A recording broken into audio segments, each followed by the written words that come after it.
Trigger interview time with Segun Oduolowu. Yeah, Segun. You know him from Access Hollywood Live and Dr. Drew on Call. All right, so first and foremost, I hear little tidbits of your life from when we're on Dr. Drew on Call, because sometimes when we're in a debate or talking about a story, you get to find out things about that person's life. I found out that you used to be a teacher. Yes. An 8th grade teacher, English? Yeah, I taught 8th grade English at a prep school called Montclair Prep that is unfortunately no longer in existence, but it was in the Valley in Los Angeles. And Montclair's not around? Montclair's Yeah, because he grew up in the Valley. We used to play against Montclair. Yeah, Montclair, unfortunately, due to mismanagement and a whole bunch of other things, it's kind of, the school went under, but I enjoyed my time there, and it was great. That's awesome. So how old were you when you began teaching? You were like a young, hip teacher. Yeah, I was trying to meld like Robin Williams' Dead Poet Society thing to my whole English. Carpe diem? Yeah, like the whole, like I would stand on the desk. I had the kids stand on the desk. You totally were trying to do a Dead Poet Society. That's amazing. Well, kids nowadays, and I'm really passionate about education, and I always have been. And kids, unfortunately, now don't read as much as they used to.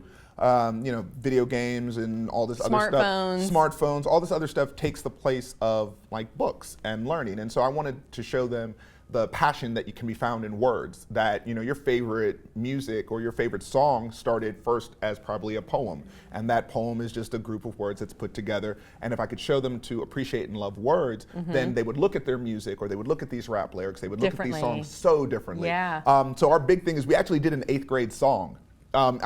For a field trip, like I was the coolest teacher ever. I bet. I took them to a friend of mine, it was a music producer, and I took them to his studio, my whole 8th grade class, and they made a song, and they got to go into the booth, and they saw how auto-tune works and all this kind of stuff, and they made this 8th grade song. I had musicians come in, and we did all types of really cool, fun stuff with the literature. Wow, but where did basketball come into play too? I felt like you taught basketball too, or did you play basketball? I played basketball in college, played basketball in high school, went to the University of Houston, go Cougs.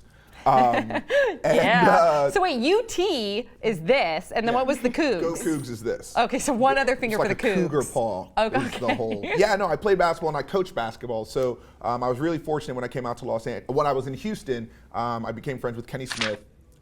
Played for the Houston Rockets, 2-time NBA champion. We became really good friends. When I moved out to Los Angeles, he started this, or he'd had this program called Aim High, which I thought was really, really cool, and it was a AAU basketball program. So he moved out to Los Angeles and asked me to be a part of it and help coach these kids. And so doing that for a long, long time, and it's been, I've had like 11 kids go to Division I colleges. Wow. One kid that I actually got to work with got drafted by the Utah Jazz. That's crazy to see. Yeah, Ennis Cantor was like the 3rd pick overall, and the basketball introduced me to a whole bunch of really, really cool people. How did you go from teaching basketball, teaching 8th grade English, into having a career in television with Access Hollywood and Dr. Drew and all different programs, Showbiz Tonight?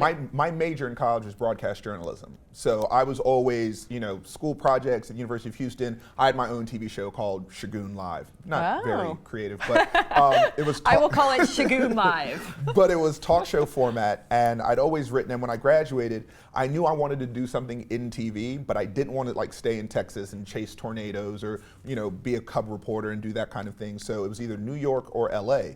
And it's easier to be broke in LA than it is New York. If you're broke in LA, you sleep on the beach. If you're broke in New York, you sleep in a gutter. So it was like go to LA, and I got into commercials and like the entertainment side, and I wound up doing a show called The Joe Schmo Show. Yes. Joe Schmo Show season 3. So I was one of the characters. I was Lavernius on The Joe Schmo Show that aired last year, and a publicist saw me on The Joe Schmo Show and was like, hey, I also see that you're doing Access Hollywood Live, and you've appeared on their Plugged In segment. Would you, be interested if I pitched you to Showbiz Tonight? And Showbiz Tonight was, had me come on, and they liked it. Yeah. And then he said, well, I know some people at the Dr. Drew show. Would you be interested? And I was like, yeah, sure.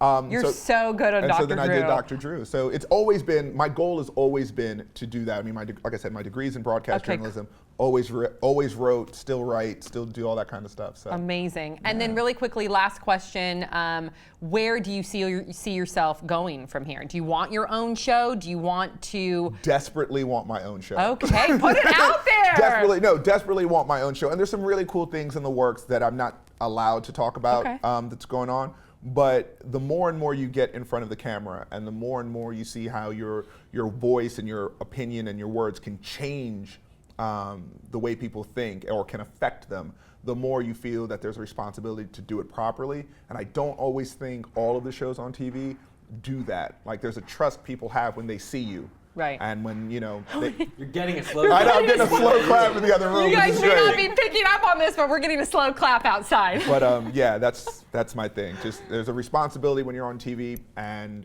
I want to uphold it. Okay, And I so, yeah, like want my own show. that. That's really impressive. I think more people need to understand what a responsibility they have being on TV and the weight of their words. I like that. I learned so much about you. Montclair, why did they go down? Again, mismanagement of funds and Embezzlement?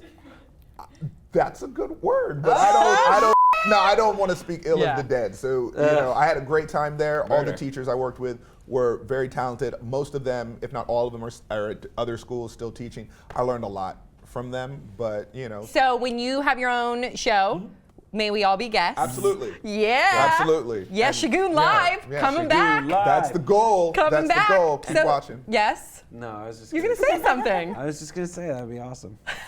And then you should have another show, a medical show called Live with Shagun. That's why I didn't say it. I was like, Shagun, live. I don't get it. And that's why I didn't want to say it. Oh my God. It was terrible. Ouch! I Ouch! tried not to say the words, which just made me That say joke went it. over like a lead balloon. Yeah, okay. I didn't want to do it.